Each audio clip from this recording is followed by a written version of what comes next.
Rahatsika rehetra tompoko lasy tompoko vavy manaraka ny fampalambo-avao eto ny fahita lavitra TV Plus Madagasikara mety aliny alaka misy faraiky miroapolo ny voronokositra ity manasanao araka izany hatramin'ny fara miarabanao ihany koa Eliza Irmana. Miarabanao ro miaramanana miaraba isika agnaby mpagnaraka ny TV Plus Madagasikara atao agnatin'ny fampalambo-avao magnasa asika hagnaraka an'izany hatramin'ny farany. Lohatenim-baovao tapany voalohany avy hatrany ary efa nandefasana taratasy ireo tobin-tsolika fahavoarary ny fifohana asikara sy fisotroana toka eny amin'ny fiantsonan'ny fiara ka ilaina ny fanarahana izany hoy ny teo anivon'ny commune Antananarivo Renivohitra. Ny farana omaly ny synode lehibe faharoapolo any FJKM izay nitanterahana tany Tolaniaro ho fidy ho filohan'ny FJKM ny révérend Dr Jacques Armasy Andriamampianatra. Reto kosa ny tapany faharoa anatin'ireo lohateny anisan'ny antony fitokonana nataon'ny sindika ny mpirakitra ny fitsarana hatramin'izay ny tsy fananan'izy ireo sady manokana hoy ny filohan'ny sindika androany. Tsy anisan'ireo nisitraka fisondrotana andraikitra sy sokajy mihitsy ireo mpirakitra mita amin'ireo mpiasa hafa eo anivon'ny ministeran'ny fitsarana. Mampitandrina amin'ny fampiasan'ireo olona miasa any ivelan'ny sasany taratasy osika manamarina ny infirmiera azy ireo avy eto Madagasikara ny filohan'ny CONIM na ny olafitry ny infirmiera eto Madagasikara. Avy hatrany dia hiditra amin'ny Antsipriany Arisika. Efa nandefasana taratasy ireo tombin-tsolika fa voarara ny fifohana sigara sy fitroana toka eny amin'ny fiantsonan'ny fiara ka ilaina ny fanarahana izany hoy ny teo anivon'ny commune Antananarivo Renivohitra. Mety hitarika loza indrindra fa ny afo ny fifohana sigara manodidina ny tombin-tsolika ka antony tsy maintsy anakarana izany ao ny lehibe ny sampana mpamonjy voina nanaovana fanentanana noho izany sy ireo mpitantana ary nisy ihany koa ny be midina omaly alina mba hisoroana loza ito hiatrany ny fanentanana eny ivon'ny tombin-tsolika raha ny fanadihadiana tanterany Sibelara Andriamazafa. Ho an'ny omaly alina tsy latsaky ny folo ireo fiarany antsona manodidina ny tombin-tsolika ka nahatrarana toka sy ny fokasigara teny amin'ny toby fiantsonana ireo.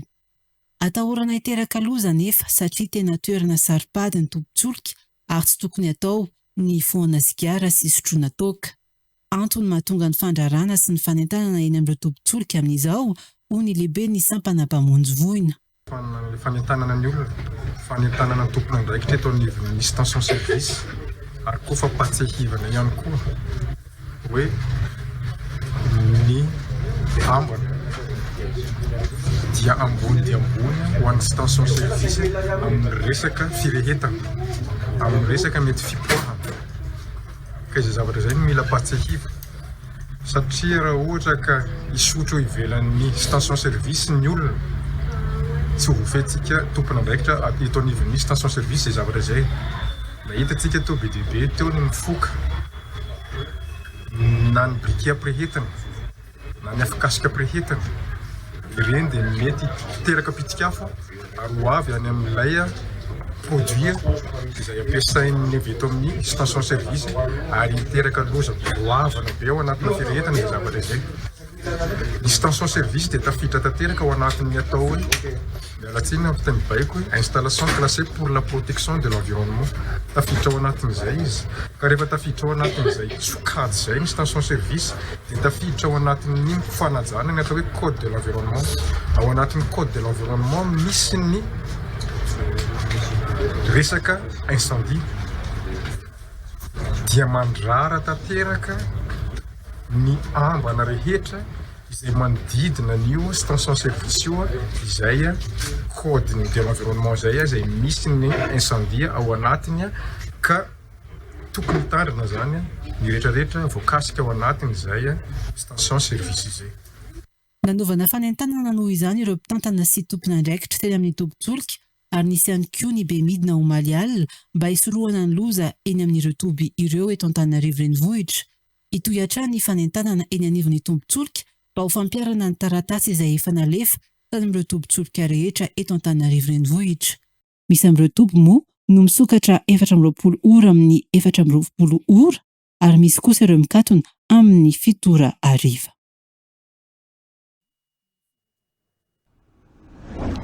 Vaovao eo amin'ny lafin'ny finoana kosa indray ny farana omaly ny synode lehibe faharoapolo any FJKM izay notanterahana tany Taolagnaro.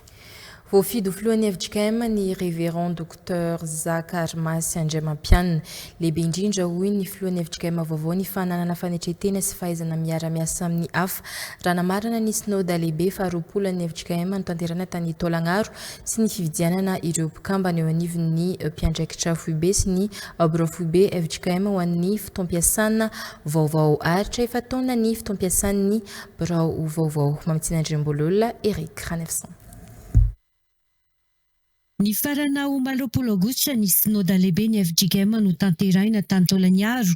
Anisan'ny namaranana ny synode ny fifidianana ireo mpikambana eo anivon'ny birao foibe mpiandraikitra FJKM, ny aloava ny fifidianana ireo mpikambana misa 100 dia ny mpiandraikitra foibe misa 50 tandrina ary ny mpiandraikitra foibe misa 50 laïque. Hitantana ny FJKM mandritra ny fotoam-piasana manaraka aritra efa taona ireo mpikambana vaovao voafidy ireo. Ny birao foibe mpiandraikitra FJKM izay manana fahefana mpanapa-kevitra amin'ny raharaha rehetra momba ny FJKM raha ny fanazavana. Anisan'izany mikasika ireo lalàna samihafa, ny fitantanana arabola ary ireo raharaha mahakasika ny fitantanana amin'ny ankapobeny. Voafidy filohan'ny FJKM arak'izany ny révérend docteur Zaka Armasy Andriamampianina. Ilaina raha nambarany ny fahaizana miara-miasa amin'ny hafa. Soran'Andriamanitra fa nilama ary tena nandeha voninahit'Andriamanitra ny fandamina rehetrarehetra indrindra nandraisany ty fiangonana Salema vaovao sy synode faritany be atsimo Kristy rano velona dia ny fandaminana maro samihafa kely le fiangonana kely le synode faritany nefa mihoatra no ny vitany lehibe. Azay fihetsem-po tena tsara tsarona indrindra. Rehefa mandray ndraiky moa dia zany efa miazakazaka anao dia tsofon'le tanany eny efa ampozony zany. Dia ny fifaliana nefa dia manana miara-miasa manana fiangonana zay afaka ho anao dia manantena fa hanampy izy. Za tsy afaka hiteny mihitsy satria efa manana expérience satria mandafatelo na maha-birao be anay aty. Tamin'ny voalohany aho mpanolo-tsaina dia tamin'ny faharoa aho filopanamy dia zao aho filopa fa tsy afaka miteny mihitsy hoe manana expérience fa ny ezahana dia ny fanetrentena sy ny fahafana miara-miasa amin'ny olona rehetrarehetra izay ny tena mbadadiavana. Ho an'ireo mpikambana dimy hafa mandrafitra ny birao foibe mpiandraikitra FJKM voafidy ho filopanampy tandrina ny mpitandrina Rakotonavalina Maholy, filopanampy laïque Razarasoa Timoty diakona, Pitahirovoly Dizaine Lal diakona, mpanolo-tsaina mpitandrina ny mpitandrina Radimsona Jona, mpanolo-tsaina laïque Tahiry Nirina Randriamasinoro diakona. Ny révérend docteur Zaka Armasy Andriamampianina no filofa enina hitantana ny FJKM. Raha tsy ahivony ireo filoha dimy teo aloha teo anivony FJKM, manisan'izany ny mpitandrina Rasendrasina Titus, filoha voalohan'ny FJKM, ny mpitandrina Ramambasoa Joseph, ny mpitandrina Razafy Mahefé Demant, ny mpitandrina Rasendrasina Lala ary ny mpitandrina Andriamasoa Irako Ami. Ity faran'izay ny araby ireo hitantana indray ny FJKM ao anatin'ny efa taona manaraka. Soran'Andriamanitra vita soamatsara ny synode lehibe nahazo filosy birao mpiandraikitra vaovao ny FJKM dia mitsotra azy ireo mba ny fahasoavan'Andriamanitra sy ny vitany mifanahy masina ahefa be amin'ny asany. Mikasika manokana ny filoha vaovao ny FJKM ny révérend docteur Zaka Armasy Andriamampianina efa nahitana ny andraikitry ny mpanolo-tsaina teo anivon'ny BMF, efa filopanampy tandrina tao ambirao teo aloha ihany koa, tandrina amin'ny FJKM Tanjombato Martiora, filohan'ny filakevim-pitantanana amin'ny Université FJKM Ravelzone Unifra, mpampianatra ao amin'ny toeram-panomana ho mpitandrina ao Ambatonakanga ary mpandray anjara amin'ny asa sy andraikitra maro hafa eo anivon'ny FJKM sy ny sehatra kristiana nasionaly ny tenany. Nisoratra tamin'ny fomba ofisialy ny 20 Aogositra atao Yokohama ny Japana ny dikady 9 fionambe iraisam-pirenena mampivondrona ireo filoham-panjakana lehibe na gouvernemanta ary solitena ambony avy amin'ny Afrika sy Japana. Tanjon'ny fionambe ity ny hanamafisana ny fiara-miasa amin'ny sehatra maro ho an'ny fampandrosoana iombonana ny Praiministra Malagasy Christian Tsaina ny solitena ny fanjakana Malagasy mandritra ny ity fivoriana ity Abraham Zafy no mitatitra ny andindiny zay. Manajara amin'ity fionambe ity ny Praiministra Christian Tsaina lehiben'ny gouvernemanta miaraka amin'ny délégation Malagasy no mafisany fasihatra lehibe ho an'ny Madagasikara ny tikady fahasivy satria ahafahana mampita ny vina syntetikasa nasional napetraka ny folohan'ny Rajoelina ary mampifandray izany amin'ny Europeana mambonantoka sy ny sihatra tsy miakina.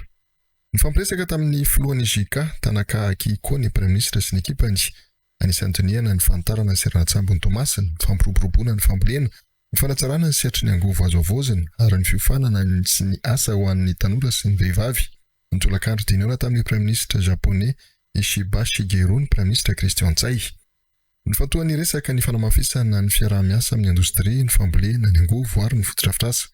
Nampanantena fanohanana amin'ny fanatanterahana ny vina nasionaly ny gouvernemanta ny Japon. Nandrajara fitenenana ihany koa ny Praiministra Christian Tsaina nandritra ny fivoriana natokana ho an'ny toekarena. Nisaotra ny Japon sy Europeana mambonantoka izy noho ny fanohanana any Afrika sy Madagasikara ary laza fa mitondra fanantenana vaovao ny tikady fahasivy ho an'ny fiaraha-miasa maharitra. Anisan'ireo sehatra roso amin'izao fiaraha-miasa izao ny indostria, ny fanotinana ny harena ekipon'ny tany, ny angovo azo avozina, ny fotodrafitrasa ara-pitaterana ary ny fampiasana ny faharanitantsaina artifisialy. Nasongadin'ny Praiministra ihany koa ny fanofanana sy ny fampananana asan'ny tanora sy ny vehivavy ho an'ny fampandrosoana. Iverina etantoerana kotsika amin'ity vaovao mararaka ity anisan'ny antony fitokonana nataon'ny syndikany prakitra ny fitsarana hatramin'izay nisy fanana izy ireo sata manokana hoy ny filohan'ny syndika Androany. Tsy anisan'ireo nisitraka fisondrotana andraikitra sy sokajy mihitsy ireo prakitra mitamin'ireo mpiasa afy eo anivon'ny ministeran'ny fitsarana. Ankoatr'izay ambany masitsivana nandraisana ireo ho mpianatra prakitra ka misy fiantraikana amin'ny kalitaon'ny asasan'izy ireo izany raha ny fanazavana. Efa vita araka izany ny famolavolana sata manokana ho an'ny prakitra anisan'ny fanovana nentina anatin'izany ny fahafahana ireo prakitra misitraka ny klasement faindrindra ny takina ny fananana bac plus 2 ho an'ny fifananana ho an'ny mpianatra prakitra efa tonga eny anivon'ny anteny meram-pirenena ny volavolan-dalàna mikasika ny sata ny prakitra ny fitsarana ary andalo fandiniana mandritra ny fivoriana ara-potoana eny amin'ny anteny mera ny volana oktobra ho avy izao izany hoy ny solomavamboaka ny Madagasikara voavidy amin'ny distrikany Vohipino Amtsinandrembololona sy Eric Ranefson. Nisy fiantraikany tamin'ny asa notanterahany ny prakitra hatramin'izay ny tsy fananan'izy ireo sata manokana. Hatramin'izay izay asa nasokajy ny idiran'ireo prakitra tamin'ny asa voalohany no ivoahan'izy ireo rehefa mandeha misotro ronono sady tsy mahazo fisondrotana sokajy no tsy misitraka fiakarana maro karama vokatra izany izy ireo.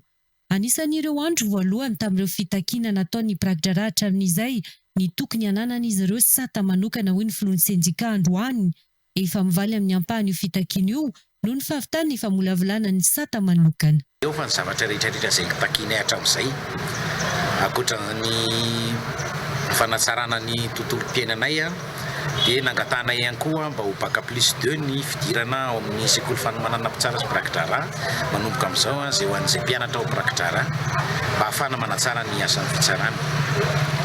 Ankoatran'izay nangatanay ihany koa mikasika ny ordre de poursuite ny fampiakarana anay amin'ny kilasy tokony hiakaranay no ny fanantanteranay ny asa satria misy ny ao amin'ny greffier eo stagiaire izy miditra dia raha ataontsika hoe mitovy amin'ny miaramila izy zany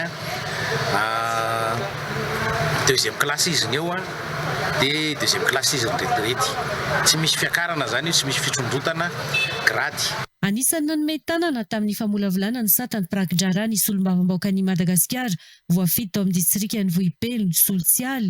Efa nankatoavy ny ministeran'ny fitsarana ihany koa io sato io hodiniana anatin'ny fivoriana ara-potoana ny anteny meram-pirenena ny volana oktobra ho avy izao araka izany volavolan-dalàna mikasika ny satan'ny prakitra ho signan'ny mpandrarany fonja. Ya mikasika ny statut ny praikitra raha ao ihany koa ngamba ny pénitentiaire satria proposition de loi anankiroa izy io zany no proposé anazy atao amin'ny assemblée nationale zany hoe ny misy azy zany hatreto efa vita ny tao amin'ny assemblée ny fidéposena anazy zany dia makany amin'ny primature moa iny efa aveo misy ny atao hoe travaux de commission igny zany tsy maintsy miandry ny volana octobre amin'ny session ordinaire zany iny dia ao zany no mandinika anazy sy manao an'izay débat tokony ho atao au niveau ny commission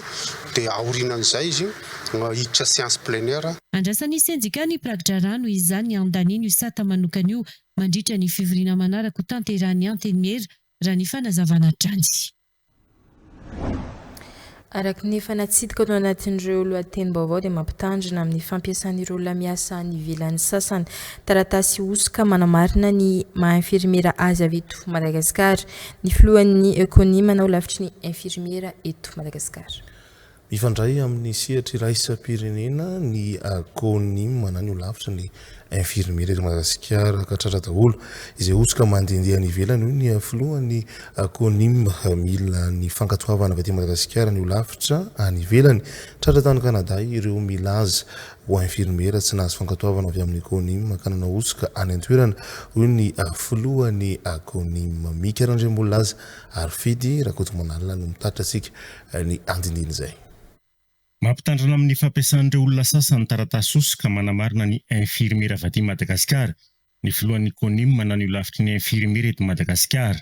Miantso ny infirmiera rehetra izay miasa eto an-toerana sy any ivelany izy mba tsy hampiasa dosie natota taratasy osoka sy diso.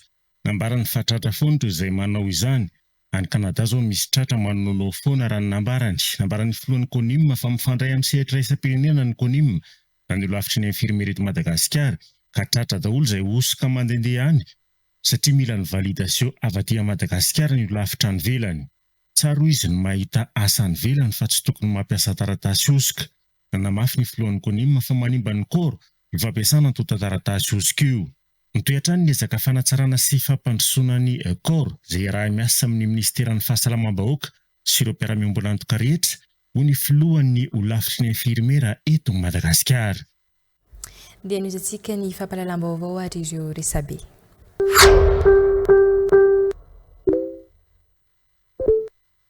Ny vondrona vaovao farany fidefo ofisialy Orambe nanavandra teny Anala Mahitsy Ankatikely hatrany sabotsina mena ny tolakandro teo ary mbola mitohy ny Orambe hatramin'ny ariva teo renana koako hatraty Andrenivohitra kosa ny fitoboky ny Kotribaratra. Fanazavana avy amin'ny ministeran'ny asa vaventy betsaka ny nanao antso teto amin'ny tambazotra tserasera momba ity fissure hita eo amin'ny tetezana Sofia na Betsimpoka eto amin'ny RN6 miala kely an'ny Port Berger ity. Raha nitatitry ny fidinana ifotony voalohany nataon'ny fitaleava-paritry ny asa vaventy ao Sofia niaraka tamin'ireo tompona ndraiky mpanjakana ao an-toerana mijery ity tranga ity dia tsy misy tokony ahina ny fahatapahan-dalana. Joint de dilatation ilay endrika tritio elanelany eo amin'ny joint de dilatation ambony afa tsy misy déplacement raha ny fanazavana. Efa mandray an-tanana manara-maso isan'andro ny fivoarany ministeran'ny asa vaventy. Mandray ny fepetra mifanaraka amin'izany ihany koa. Eny an-toerana tsy akato ireo teknisian'ny ministera manao ny étude de comportement. Ny vondrona vaovao farany fidy d'info ofisialy mampafantatra lozam-pifamoivozana ateny amin'ny RN 44 amin'ny fiolanana Ambohibolabe io tolakandro io. Fiara fitateram-bahoaka iray mampitony renivohitra amin'ny aloatra ny arandozy. Araka ny fantatra dia efa vakisan'ny kodiarana aoriana ny natonga ny loza. Nisy ny naratra fa tsy nisy kosa ny ainana fohy. Ny pejy vaovao farany fidy d'info ofisialy mampafantatra fiara maromaro tratry ny lozam-pifamoivozana tany amin'ny RN 4 Omaly. 4x4 Toyota nivadika rehefa niala lavaka. Camion nivadika rehefa nanaraka sisin-dalana. Voalaza fa mety niala n'ilay fiara nifanena taminy. Sprinter nivadika rehefa nifandona tamin'ilay camion. Mila mitandrina raha tsy dia ampy torimaso ny chauffeur na tsy zatra lalana, aleo mandeha mora. Ny vondrona vaovao faran'ny fil d'info official mampafantatra ho antsika ray aman-dreny ataovy Andrimaso ny zanatsika izay mandeha manao voyage sy vakansa mampalahelo zazakely efa taona tavela irery anaty trano fisakafoana eo an-drano velona Reny4 nandray andraikitra avy hatrany ny Gendarmerie Fionana makasika ny fitadiavana ny fianakavian'ilay zaza. Efa nifandray tamin'ny ray aman-dreniny an-telefonina ny komandon'ny tompom-paritra. Ny vondrona vaovao faran'ny fil d'info official mampafantatra miaraba ny Ayam tonga vahiny kely Rarsoa. Ny pedy Patrick Raharmanana Rarabo 777 de Fermont Rampitsoma 12 nahatra 2 andro omaly sy andro any alakamisy no nataon'ny FBI famtorana ny ministry ny fitanterana teo aloha. Andro any nampifanatrehana ireo rehetra voatana tamin'ity raharaha ity. Fantatra fa atolotra ny fampanoavana izy ireo Rampitsoma maraina manomboka amin'ny valora sasany. Misy 4 ireo voatana ho amin'ny piasan'ny ACM, directeur de la supervision de la sécurité DSE, miandraikitra ny lafiny teknika rehetra ao amin'ny ACM aviation civile de Madagascar. Inspecteur nijery ireo fiaramanidina tany Chine. Agent roa nanome ilay code transpondeur ahafahan'ireo fiaramanidina Boeing 767 miisa 5 ireo nanidina. Misy roa kosa ilay karana sy gaz tompon'orinasa UDAN. Voatana amin'ny École nationale supérieure de la police UNSP ivato avokoa izy 9 ireo. Anisan'ny ampanatsoana kosa ho mpavolombelona ny fanamarinana ireo piasan'ny ACM, secrétaire DSE miisa 2, piasa 3 mpanamboatra code transpondeur, ilay inspecteur stagiaire niaraka tany Chine nijery ilay fiaramanidina. Mbola tsy ananana vaovao ny momba ny ministra sy ny DG satria mbola mandeha amin'izao ny fifanatrehana fa azo antoka fa voantso ihany koa izy ireo. Ireo voatana rehetra ny ministra, ny DG dia samy nahazo IST sy fafana mivoaka ny Madagasikara avokoa.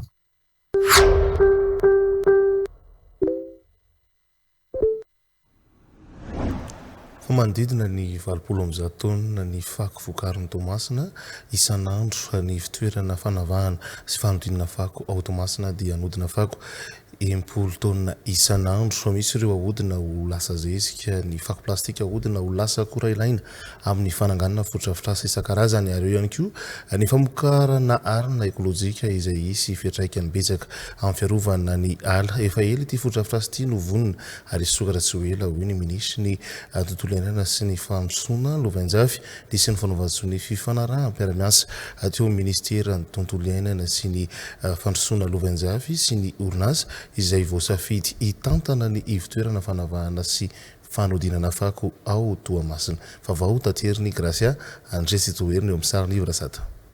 Mitana anjara toerana ara-toe-karena lehibe eto Madagasikara Toamasina noho ny fihazakazahana ny fitombony mponina sy ny fivoaran'ny tanàna dia tsy mitsaha-mitombo ny fanamby eo amin'ny sehatra ny fitantanana ny fako. Mahatratra ny amin'ny 20 taona isan'andro ny fako ao Toamasina izay miteraka olana amin'ny fitantanana ny fako. Tsy voatatina araka ny tokony ho izy ny ankabeazany ka miafarana anaty tatatra eny amin'ny natiora na ihany koa miparitaka eny amin'ny toerana saripady any ka mahazoana ny tondra-drano sy many tontolo iainana ary mirongatra ireo karazana aretina samihafa. Efa ela ny ivitoerana fitantanana sy fanodinana fako eto Toamasina no vita fa ny mitantana sisa noho ny andrasana hoy ny ministry ny tontolo iainana sy ny fandrosoana Lovenjavy. Ny fako raha teo aloha hitantsika ohatran'ny zavatra maloto, ohatran'ny zavatra mitondra aretina. Dia ankehitriny efa azo jerena fahafana ny fako teraka opportunité be izy io mampidi-bola miteraka asa ary manadio tanàna ka tena afaka mireharea ny fanjakana mba navita n'izao fotodrafitrasa izao. Tombontsoa lehibe nositra ny tanàna ny Toamasina avy amin'ny ivitoerana fanodinana fako ao Toamasina satria dia fako 10 taona isan'andro no ahodina ho lasa zezika mamaly ireo karazana filantan-tsaha amin'ny fambolena.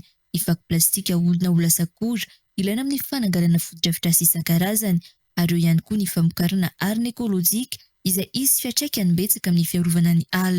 Ny tena zava-dehibe dia ny fampihenana ny kopy ilisity ny hazo izay mivoaka mananotanika any amin'ny 5,700 ny charbon dia ilisity avokoa. Ka raha ohatra zany misy ny centre de tri dia anisan'ny objectif ny centre de tri ny ampihena aingana ao anatin'ny fotoana izay efa voafatra ny reny kopy ilisity izay manimba antsika ireny. Totosa omaly ny fanaovan-tsony ny fifanaraha-piara-miasa eo amin'ny ministerany tontolo iainana sy ny fandrosoana lovanjafy sy ny orinasa izay voasafidy hitatana ny ivon-toerana fanavana sy fanodinana fako eto Toamasina. Fa nosokafana tamin'ny fomba ofisialy androany ny festival King mandiha ny 2020 atao amin'ny commune Andoharanomaitso district ny Isandra. Efa milamina tanteraka ny distrika ny Isandra amin'izao fotoana izao reo amin'ny fandriam-pahalemana milamina ny tany tsy misy intsony asan-dahalo hoy ny solombavambahoaka Raoto Lambozafy. Izany dia ezaka nataon'ny fitondram-panjakana tarihin'ny filoha Andry Rajoelina tamin'ny alalan'ny fampandrian-tany. Isan'ny antso nataon'ny solombavambahoaka ny distrika ny Isandra nandritra ny fanokafana ny festival Kim andiany fa 20 ity ny mba anamboarana ny lalana mampitohy ny Soandra sy ny commune Andoharanomaitso ary indrindra ny fampidirana jiro ny renivohitry ny distrika ao amin'ny commune Isorana. Nandindin'izay. Nakotrika ny fankalazana ny festival Kim andiany fa 20 ity izay notanterana tao amin'ny commune Andoharanomaitso distrika ny Isandra. Samy nahatonga solitena avokoa ireo commune misy 13 mandrafitra ny distrika nandritra ny ako ny fankalazana. Maro ny karazany lavara-panatanjahantena nentina namarika ny festival Kim. Hitantsika amin'ny sary izao fa dia vahoaka maro be ny tonga eto amin'ny commune Andoharanomaitso izao. Maro ny fampisehoana kolotsaina sy zavakanto mampiavaka ny distrika ny Isandra, indrindra ny fanehoana firaisan-kina amin'ny fampandrosoana ny solombavambahoaka Raoto Lambozafy. Anisan'ny antso nataony amin'ny fitondram-panjakana ny hanamboarana ny lalana Andoharanomaitso ity sy ny commune hafa manodidina, indrindra ny fampidirana jiro ny commune renivohitry ny distrika ny Isorana. Lalana mpitondrako anareo, ny voan-dalana mpitondran'reto vahoaka reto anareo, dia agnay Andriamatoa Filohalefitra Temeran-Dongolona sy Andriamatoa Kristora dia ny distrika ny Isandra Rerihiany, ny chef-lieu distrika ny Isandra Rerihiany ny tamba manana jiro eto Madagasikara. Ka mangataka anay mba te hanany ny fahazavana ty distrika ty, ka mangataka anay mba isian'izay jiro zay mba hanazava anay ato anatin'ny distrika ny Isandra. Ny faharoan'izay Andriamatoa Filohalefitra, hitanao angamba ny lalana iny somary soasoa taratara ihany iny, mangataka anay mba hanamboarana lalana soa indrana ka hatra eto Andoharanomaitso mipaka ny Avinomby ary mivoaka soa tanàna ka mifarana eo Andimbe. Efa misy ny fanamboarana fitondram-panjakana ny Ireny 42, nefa kosa mba tiana itohy ety amin'ny commune zay. Sahalan'izay koa ny ao amin'ny Prozimany Valavao Forêt ka makagny Mazoarivo. Sahalan'izay koa ny ao amin'ny Prozimany Andomaitara ka mipaka Andriamalama sy Fanjakana. Igny zany fangatana. Agnay ta mangataka goudron fa somra mahazo goudron. Fa raha mba fa misy ataotsika pavé zao, misy ny ato ny vato ny tendrositra be, agnay ato manana mpamaky vato ary ataotsika hoe azo atao zany. Anisan'ny nahazo fanasana manokana natrika ny festival Kim andiany fa 20 ato amin'ny commune Andoharanomaitso ity ihany koa ny filohalefitra ny Temeran-Doholona Nicolas Rabemananjara. Nanambara trano izy fa isan'ny mampandroso ny faritra iray dia ny fitazomana ny maizy anao toy ny nampisehon'ireo ny vahoaka nandritra ny festival Kim ity, satria Isandra dia isan'ny distrika folo manana festival raha eto Madagasikara.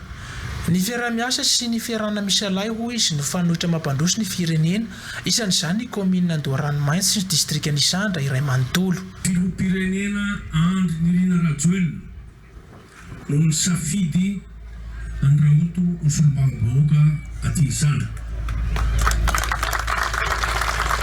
Tsy misy fisalasalana zany, ary izay ny antony natokavako eto, ary mbola mamerina an'izay ihany indray aoka tsy hisy ny fisalasalana ny fiarahana miasa aminy amin'ny kilafy rehetrarehetra zany, ny manodidina rehetra, ny mpiara-miasa aminy rehetra ato anatin'ny faritry ny Isandra. Izy no natolotry ny filoham-pirenena ho solombavambahoaka anareo. Ny fiarahana miasa aminy dia fakasitrahana sady ny fiarah-miasa amin'ny filoham-pirenena. Tsisy fampandrosoana andeha izany raha tsy misy ny fifankatiavana, raha tsy misy ny fiarah-miasa ato anatin'ny faritra misy atsika aloha, zay vao mivoaka ny faritra hafa. Ary ahitana koa ilay firaisan-kina misy amin'ny olom-boafidy, indrindra ianareo ben'ny tanàna zay miara-miasa amin'ny député, ary ianareo koa dia izahay eo amin'ny Sénat no miahy ny ben'ny tanàna sy ny mpiara-miasa aminy. Itsika dia tokony hiara-miasa tsara ary sy tokony hisalasala amin'ny fiara-miasa, fa tsy maintsy miara-miasa ny mpitondra fanjakana rehetra, na olom-boafidy io na olom-boatendry io, dia tokony hiara-miasa mba ahafahana mampandroso any Madagasikara. Ary mamafisina moa zany zay efa hiditra sy ela koa ny fivorian'ny Sénat amin'ity mois d'octobre ity, ho ampitaina amin'ireny fangatahana maro zay voatanisa teo reny. Any amin'ny commune Amborina indray ny andray ny festival Kima andiany fahasivy amby folo amin'ny taona 2024 ny solombavam-bahoaka. Maro ny solotena mpanjakana tonga nanatrika n'ity festival Kima ity, ary ny solomavoaka ny lalangina sady kestora voalohany ao amin'ny teny meram-pirenena. Ataorian'izay dia ny haona sy ny tafa ary ny heno etaentan'ireo ben'ny tanàna amin'ny mampiay azy ireo ny vondrom-bahoaka tsy jara-pahefana azy ny filolevitra ny teny meran-doholona Nicolas Rabe Mananjara, izay tafiditra anatin'ny faritra Iadidiny, isan'izany distrika ny Sandra, manana commune 13 Androany. Famakasika ny fandaran'ny demokrasia mivantana ao amin'ny onjam-peo ny zateboka kosa indray dia tsy niala lavitra tamin'ny resaka teleferika sy ny fampandrosoana ny Madagasikara ny tondrano ireo mpisehatra izay faneho-kevitra izay ho arahintsika ny sombony izay faneho-kevitra ny maraina teo tao anaty demokrasia mivantana izay. Demokrasia mivantana,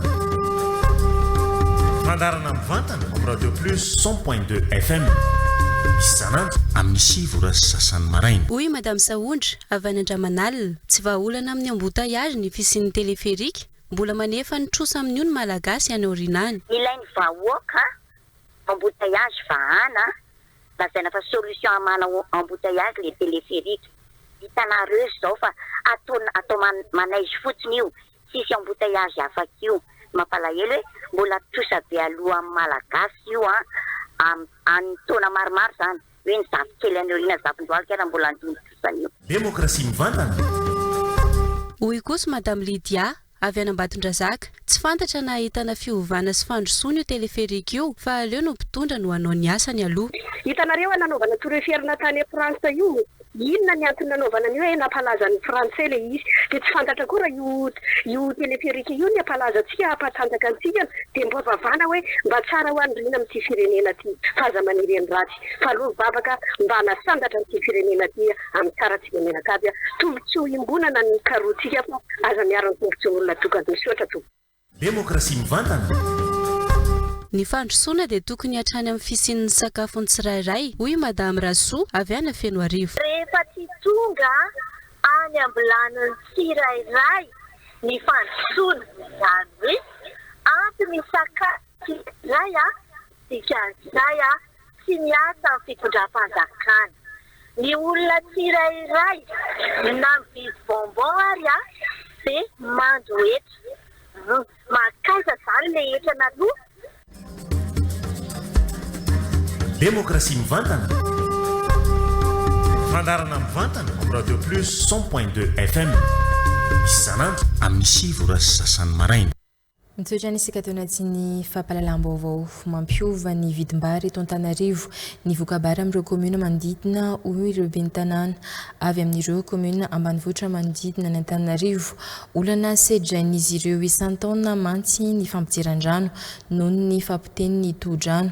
Nasimpanarena araka izany ny to-drano Antsampanana izay manondraka ny tanimbary amin'ny commune efatra dia ny commune Ambohitrimanjaka, ny commune Fiombonana, ny commune Ankadimanga ary ny commune Ambohidrapito. Ny andinjiniary. Tanimbary 704 hektara amina commune efatra dia ny commune Ambohitrimanjaka, commune Fiombonana, ny commune Ankadimanga ary ny commune Ambohidrapito nitondrahan'ity toha-dranona Antsampanana ity. Isaky ny misy anefa ny fiakaran-drano isan-taona dia miteraka fahasimbana ho an'ity tohadrano ity, fahasimbana izay misy fiantraikany amin'ny fambolem-bary amin'ireo kominina manodidina. Ka ny angatahana ny mpitondra fanjakana, indrindra ao amin'ny ministère amin'ny fambolena sy amin'ny gouvernemanta mihitsy zany ho atao en dur ty zavatra ty. Ary io tsy raha faneritseritra tsy hanao tsy hoe animba ny plaine Antananarivo zany io, vao moa ary io manatsara azy. Ireo kominina efatra voatanisa etsy ambony noho izany no mifandrimina amin'ny fanarenana ny tohadrano isan-taona ho fitsonjovan'ireo tantsaha. Androany natomboka ny fanarenana ny tohadrano mba ahafahana manondraka ny tanimbary amin'ity taom-pambolena ity. Eto ahitan'ireo ben'ny tanàna sy ireo tantsaha manodidina ny hijerena ny vahaolana mahatra mahakasika ity tohadrano ity, irana amin'ny olana isan-taona. Misy fiantraikany mivantana amin'ny fiainan'ny vidim-bary mantsy ny hatsaran'ny vokabary amin'ireo kominina manodidina. Mazava ho azy moa zany fa kominina efatra no misitraka n'ity barazy ity. Ny tombontsoa moa zany zao dia mazava ho azy fa dia resaka fambolem-bary satria amin'ny 2400 hektara no velara-tany io, ary rehefa miakatra dia tena mahavelom-bolo ny tantsaha tokoa, ary atao hoe mampihena ny vidim-bary eto amin'ny fahatanan'Antananarivo tokoa ity resaka tanimbary eto amin'ny ity. Nambaran'ny ben'ny tanàna Akadimanga fifanisy ny fanatonana teo amin'izy ireo sy ny faritra Analamanga, ary ho tomboka amin'ny taona ho avy ny fanarenana ity tohadrano ity mba hisian'ny vahaolana maharitra. Lafim-baovao hafa kosa indray ampandrosoana ny lafiny sosialy sy ny lafiny fanabeazana eto Afrika atsimo atsinanana dia niara-nandinika andatabatra ireo mpisehatra isantsokajiny hijery ny ho avy ny fanabeazana eto amin'ny faritra. Tamin'ity fivoriana lehibe izay natao androany ity dia noresana ny fomba ampirenana ny fanabeazana manara-penitra mametraka fanamby ary mifanaraka amin'ny zava-misy marina iaina ny tanora sy ny vondron'olona marefo. Nambaran'ireo mpandray fitenenana fa tsy vita ny manome fanabeazana tsotra intsony isika fa ilaina ny fanabeazana manova ny fiarahamonina ary mampety ny rehetra ary mampitombo ihany koa ny fiomy tanora eo amin'ny sehatra politika sy ara-tsosialy sy andro faefatra moa androany amin'ny fivoriana ny firaisamonim-pirenena ao anatin'ny SADC atao hoe tsy akoron-drano. Abraham Lazaf, Eric Ranevson no mitatitra ny andindina izay. Ny alakamisy 1 Aogositra dia nitanterahana ny andro ny fakakevitra sy ny fifampizarana teo amin'ny mpiara-mambonatoka izay amin'ny sehatra ny fanabeazana sy ny sololombelona. Eo amin'ny faritra SADC andro faefatra nifantoka tamin'ny lohahevitra hoe fandiniana lalina sy feon'ireo mpandray anjara ny fionana izay nahitana resaka lalina momba ny fanabeazana, ny fanohanam-bola ary ny fanovana ara-tsosialy ilaina amin'ny faritra. Nodiniana manokana ny fanabeazana ho lara-pahamiana ao anatin'ny SADC ary ny fanohanam-bola ho an'ny fanabeazana eto Afrika. Nasian'ireo mpandray anjara fitenenana fa tsy afaka miroso amin'ny fanatsarana ny fanabeazana raha tsy ampy ny vola sy ny fomba fandoavam-bola magarahara no mafisina familazirana akaiky ny fomba fizaram-bola eo amin'ny fanabeazana sy ny tokony ampandraisana anjara bebe kokoa ny firaisamonim-pirenena ny fanaraha-maso izany. Ny CONAMEP izay mpiambana eo amin'ny GPE na ny campagne mondiale pour l'éducation dia nandray anjara tamin'izany. Participant activement à l'élaboration et au suivi et à l'évaluation des politiques éducatives. Je donne par exemple la consultation nationale pour la requête de financement de GPE, Global Partner Education, visant à soutenir un programme intégré pour la transformation des apprentissages fondamentaux, PITAF à Madagascar. Donc, nous avons plaidé pour que les dimensions liées au genre soient intégrées de façon transversale. À part ça, nous suivons aussi également de près l'état de l'avancement de la revue sectorielle de performance, en mettant en lumière les données et les enjeux liés à l'équité et à l'inclusion. Au cœur de notre action se trouve la promotion de l'éducation transformatrice du genre, évidemment, c'est-à-dire une éducation qui ne se contente pas des déséquilibres, mais qui agit en profondeur pour transformer les normes sociales discriminatoires. Nasiony fionana fa betsaka ny fanampy saingy mbola misy ny fanantenana amin'ny fanatsarana ny fanabeazana. Na tianana fanabeazana mahomby sy mifanaraka amin'ny fiarahamonina ny Afrika Atsimo atsinanana dia tsy maintsy ampy ny famatsiam-bola, tsy hanavahana ary manome sehatra ho an'ny tanora sy ny vahoaka.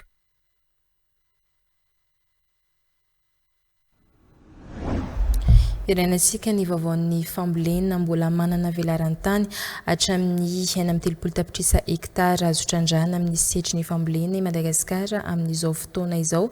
Sakana amin'ny fitrandrahana izany anefa ny tsy fampiny enti-manana ho an'ireo tantsaha hividianana ireo fitaovam-pamokarana sy ireo masombolony ho hatsaraina mba ahafahana mampiakatra ny vokatry Madagasikara iray afaka mitrandraka ny tsena eto amin'ny ranomasimbe Indiana sy ao anatin'ny SADC amin'ny setry ny vokatra ny fambolena hoy ny sekretera mpanjakana miadidy ny fahavitantena ara-tsakafo.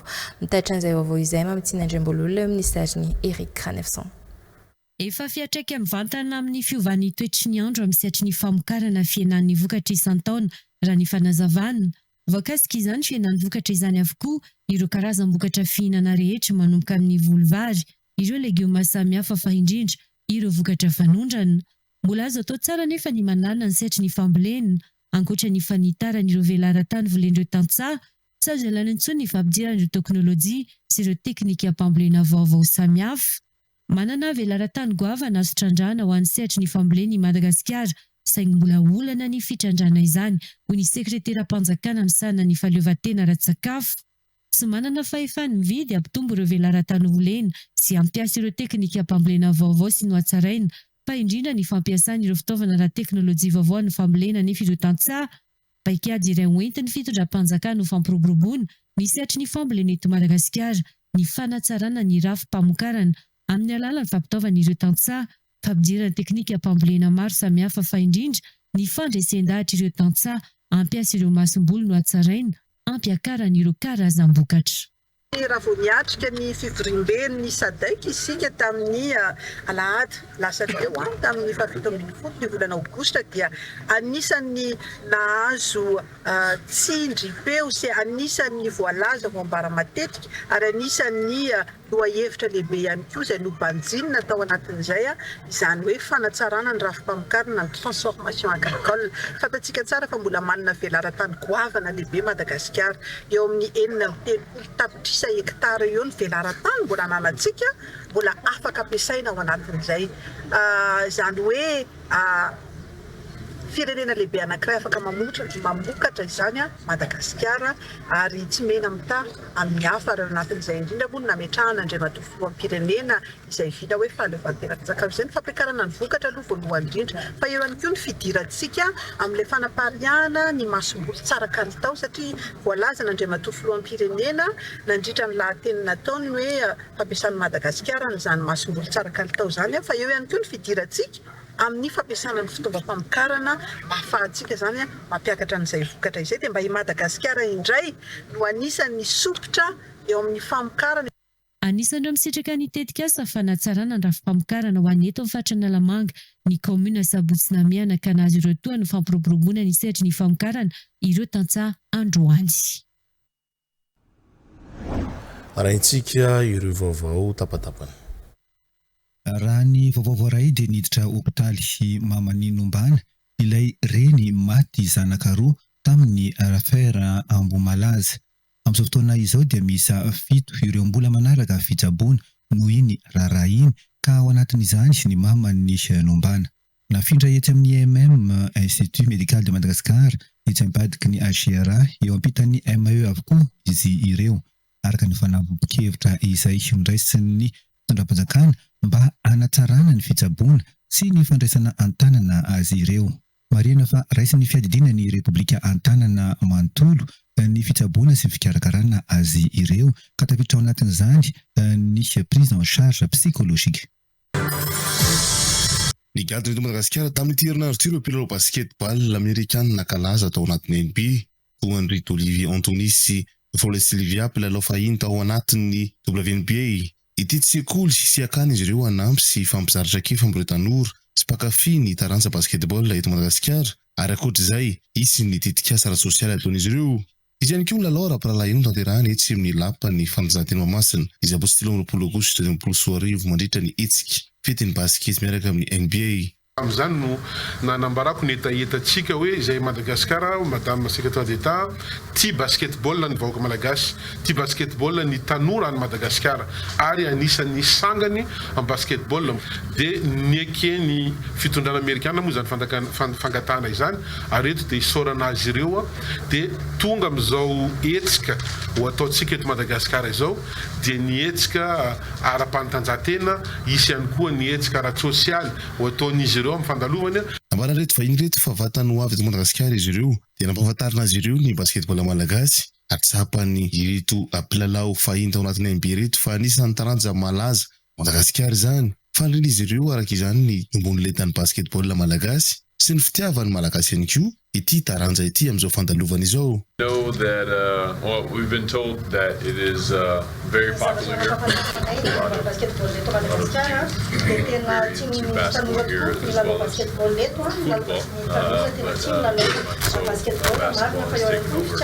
As a very popular sport here. And super excited to continue that. Continue to push the sport forward here and at the same time promote education, other things outside the sport as well. Raisin'ny ministra ny tanora sy ny fanatanjahantena teny Ambohijatovo moa ireto mpilalao kalaza ny NBA reto omaly. Eo amin'izay vaovaon'ny fanatanjahantena izay hatrany iray amin'ireo firenena afrikanina andray anjara amin'ny fiadinan'ny tompon-daka ny Afrika taranja volleyball sokajy vehivavy latsaky ny 12 taona ny Tunisie Madagasikara hanomboka rahampitso ny fifaninanana hatramin'ny 30 aogositra ho avy izao ny fisian'ny fandaminana samihafa tahaka ny fifampiresana tamin'ireo agence de voyage sy ny fanomanana ny entimanana anoanana ny ekipa malagasy no nataraiky ny fiangana ho an'ny ekipa malagasy raha ny fanazavana izay tateriny Gracia Andretsy toerina sy Ivrasata. Androany atoandro teo no nanolorany ministeran'ny tanora sy ny fanatanjahantena Mustafa Marson Abdullah ny tapakila sy ny vatsin-dalana ahafahan'ny ekipa pirenena mihazo an'i Tunisie izay toerana anatanterahana ny fiadinan'ny tompon-daka ny Afrika taranja volleyball sokajy vehivavy latsaky ny 12 taona manomboka ny 12 hatramin'ny 13 aogositra ho avy izao. Manoloana ny fahatarana dia nitondra fanampanazavana ny ministry ny tanora sy ny fanatanjahantena fa na dia efa tapaka nandritra ny filakevitry ny ministra azy ny fanohanana dia tsy mbola mivoaka amin'iny fotoana iny ny lelavola fa tsy maintsy mbola misy ny fifampiresana amin'ny ministera ny toe-karena sy ny fitantanam-bola. Eo ihany koa ny mbola fifampiresana amin'ireo agence de voyage lehibe amin'ny fitaterana. Na izany azy anefa dia efa vonona tanteraka ny délégation na hiatrika izany fifanana izany ary efa niomana amin'izany izy ireo. Ny critère voalohany napetraka ny fédération moa zany dia eo amin'ny resaka halavana aloha satria raha malala fa somary lava ny adversaire-ntsika dia ankoatran'izay ny fahaiza-manao ny ananan'ilay mpilalao tsirairay. Ny tombona amin'ny Madagasikara dia Madagasikara efa zatra miatrika compétition. Itsika vao avy nivoaka tamin'ny championnat de Madagasikara U16 dia mino fa efa vonona tsara ireo ankizy ireo. Firenena efatra no miray vondrona amin'ny Madagasikara amin'ity fifaninana ity ahitana ny Egypte, Algérie, Tunisie ary Maroc. Ratsika zao ny voambolana.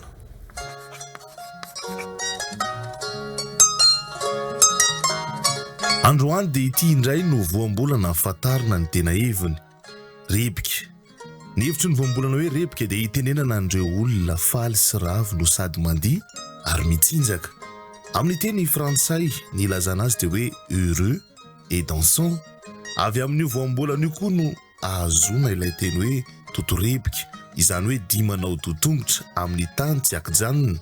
Danse de joie no azo itenenana azy amin'ny teny frantsay. Voambolana izay azo ampiasaina amin'ny andavanandro ohatra rehefa miteny malagasy nanao direpika aoka izany izy raha vao fantany fa afa-panadinana.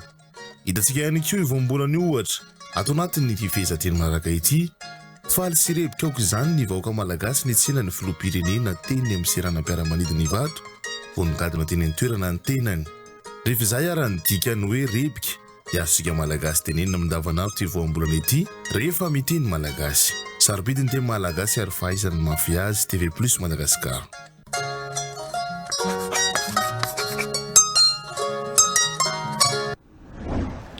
Tahorisika hijery ny eo araha hoe mazoto mianatra ery ny ankizy miaraka amin'ny cahier premier plus efa misy ihany koa ny stylo sy cartable premier plus amin'ny kalitao tsara indrindra hatrany. Premier plus, dans la vie il y a les premiers et il y a les autres. Siny Orange eo anilanao nolotra ao anao. Moteur action. Tanana n'olona ohatsy milay. Oi, aza misy metsika pileta tsara fany ty tanana ty. Afany io. To dia tsisy metsika am'zao. Androsindroso kely, androsindroso. Tsisy metsika hoa, atreo. Alaivina any am-posiny any. Ambony tanana. Ave mambana kio. Le mahakasakosy itsao to dia alaiv daholo hatramin'le kasikety aloha. Fona zoky. Zay teneniko ihany ny raha lahy, alaiv i foniny eo. Ny sakadoany iny koa alaiv. Tatety. Ameo le tse. Sa manohatra lawa. Meo daholo. Zay. Lay zany. Sa voatsara kokoa ny ambanimbany any. Mbola misy tavela any. Angiala mijery. Efa misava. Savao. Ka hoatsika. Basy vely izy mihetsika eo. Tsisy mihetsika eo. Tsisy nina tsony ato. Sarao tsara lesa daholo posy aloha ato. Ao posy. Posy aloha tsisy nina tsony. Jery tsara lesa dalisy fa inona ty kamy savy dia. Dia dalisy ahoana fa sy savy ny tena Gérald teo. Apetrao izy apetrao izy ko dia nelisa ny farana keo. Apidino basilara tsy tia faty namana ty. Apidino air. Tonga dia firiko a. Apidino firiko ty a. Ino eo a. Ino ty na vona firy ty. Tendra. Ay baskila aloha le tsy mahafaty. Tsy mahafaty fa miasa izany baskila aloha tony. Ina sany latsaina amin'izany. Ay zany baskila aloha ty. Ahoana tsy afantarana ay raha Gérald e bady eo tanàna ihany ka reto. Ahoana tsy afantarana ianareo mitsamo hoe dalisy Gérald. Lisany ty tsy azoko mihitsy dia eto tanàna ihany ve lesy ny aripaka. Raha mafy niny lisany a. Ery manao na any Sotro manao an'izany zavatra. Sotro andamy manala saina nosy be lisany manendaka fa tsy aty tanàna. Any Sotro tondraka fa efa kobinainga ianareo fa tsy hoe. Karanga. Tena sarim-bavy reto mamely tanàna reto. Ianao mihitsy no mitsabana. Ny tanàna ihany ny aripaka fa tsy ndana ny ananany mamely le ty. Dora hitana ny foko tany reto. Film rangaina ataovany. Lalao film zay. Lalao film zany zay. Lalao film. Manao zao lisany zany. Dia ahoana tenenana ny foko tany? Loa alefa rangava olona tsy. Tone film reto averiny foana refa tsy. Itony alaina etika koa tonga foana nataony amin'ny kilalao anaranga. Taty le anava le zanako voateraka mila kilalao aiza le basket. Manao zao tsony. Do tsy adele lawa eto. Zanakara kilalao ky zuka, kilalao krismasy iny. Ianao koa zany tsy azoko mihitsy bakosiny anao tonga ty kentao. Ianao ihany ny teny hoe dalisy ako sava miteny atsakana. Tokony tenonao tsony ame Gérald ihany koa ty. Aleony kely omban'ny fahamarinana. Toy izay arembe azo amin'ny tsirariny. Coupé. Dans la boîte.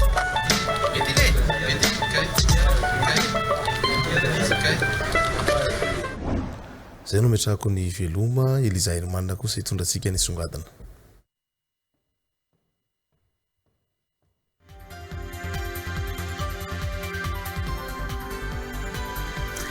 raha indray raha nisogadina ho aroso amintsika amin'ity alina ity tafiditra ao anatin'ireo firenena telo voalohany maneran-tany amin'ny fanondrana mika i Madagasikara.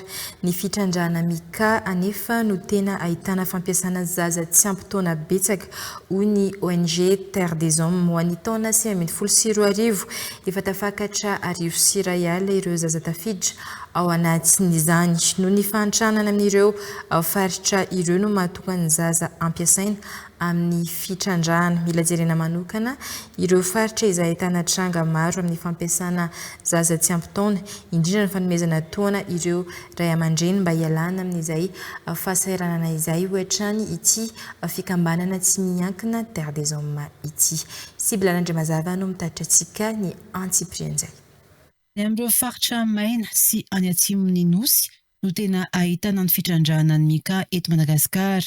Raha ny vokatry ny fanadihadiana nampanaovy ny Terre des Hommes tamin'ny taona 2024 dia efa nahatratra 1000 ariary ireo zaza tsy ampy taona miasa ao anatin'ny fitrandrahana.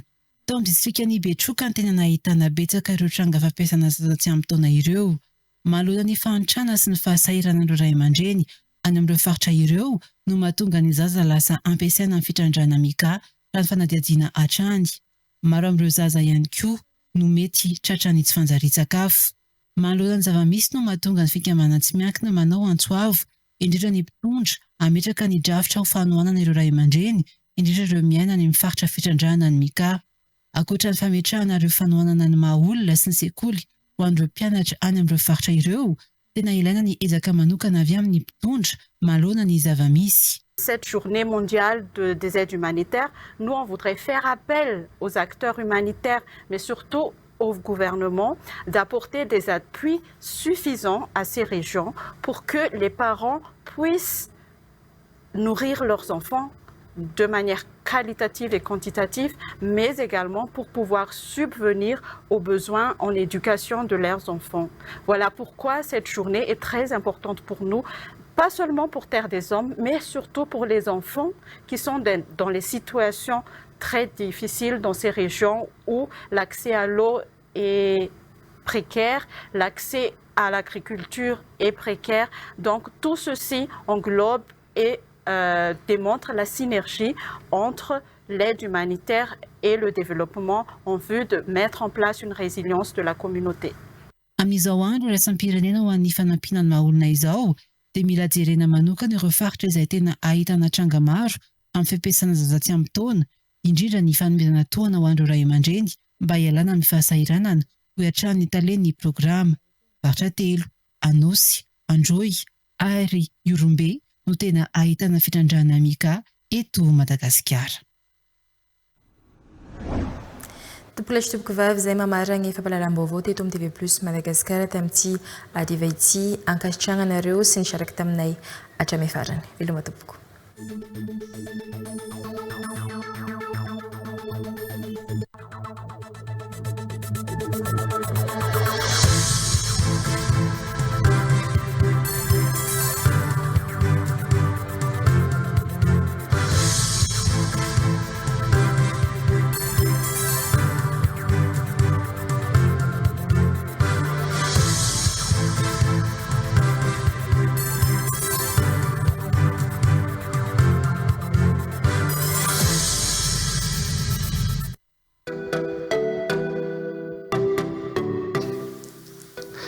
Apitsikina hatrany